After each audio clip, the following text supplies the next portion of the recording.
Hello everyone, my name is Mr. Slugworth, and I am here to tell you about my travels across the country.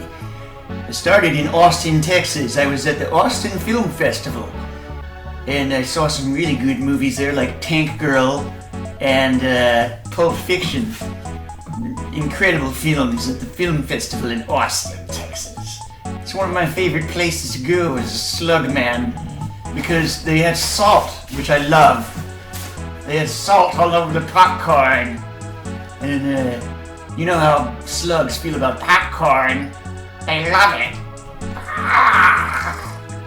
So, after I got out of Austin, I decided to go to Ellinger, Texas, which is a fabulous place. Ellinger, Texas is probably...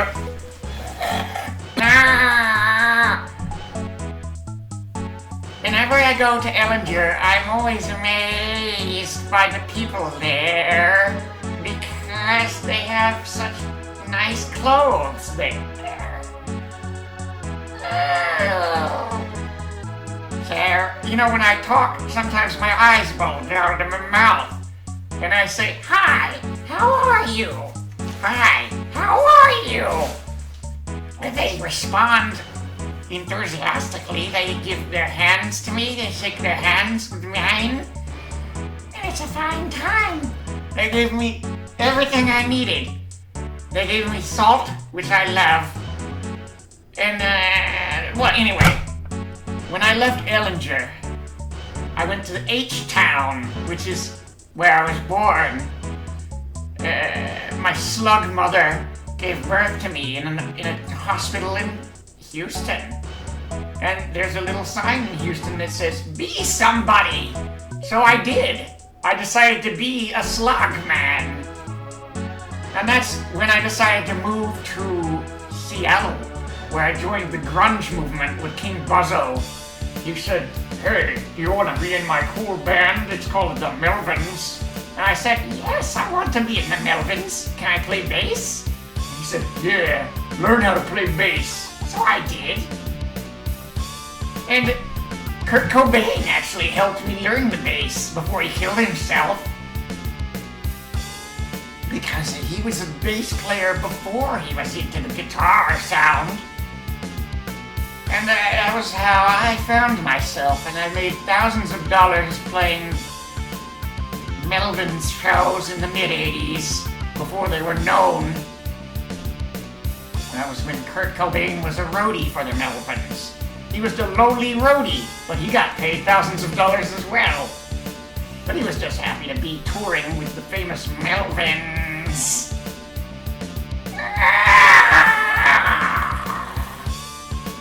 Sometimes I think back about my grunge days with regret.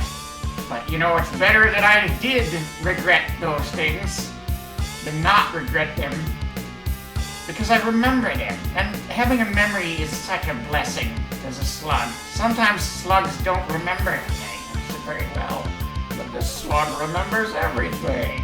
I remember everything. So don't get on your high horse and try to tell me what it's like to not remember things.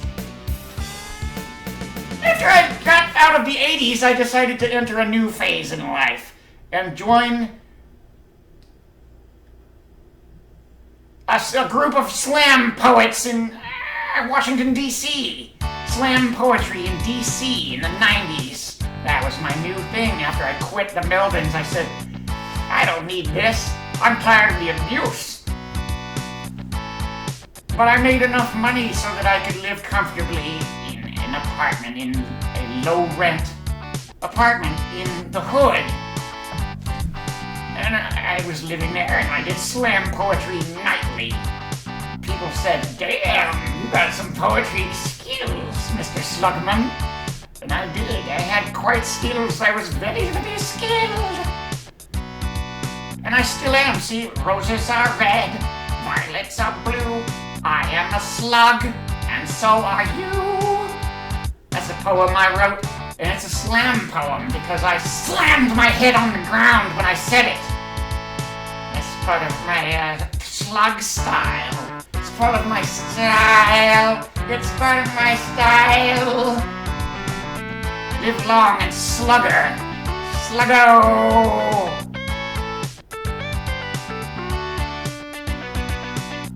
This is your brain on drugs. I moved to France. I was a Frenchman. So I stopped bathing, and then I became very interested in girls that didn't shave their armpits. And they were interested in my eyes because they were long, and they could feel their Frenchness, their French holes.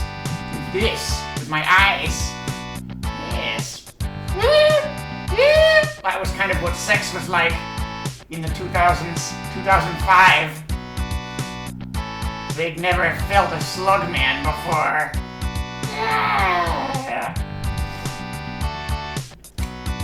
And you might wonder, what about the 2010s? What happened in the 2010s, though?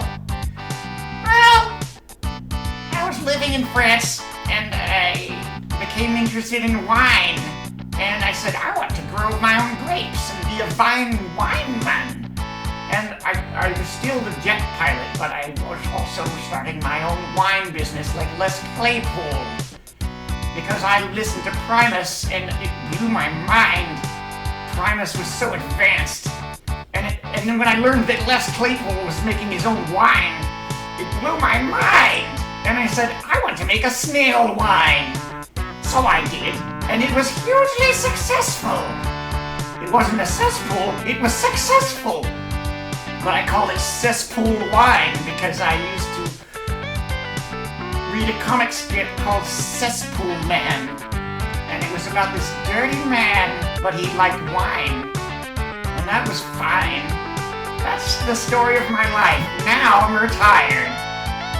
And I'm just making funny videos, and I hope they don't get flagged. Please don't flag my video. I would hate to see that happen. I could never get it appealed. I would never have the video back because whoever this person is that's flagging my videos, oh, I'm scared. Please don't flag this one. It has nudity and sex. I'm talking about sex. Wow!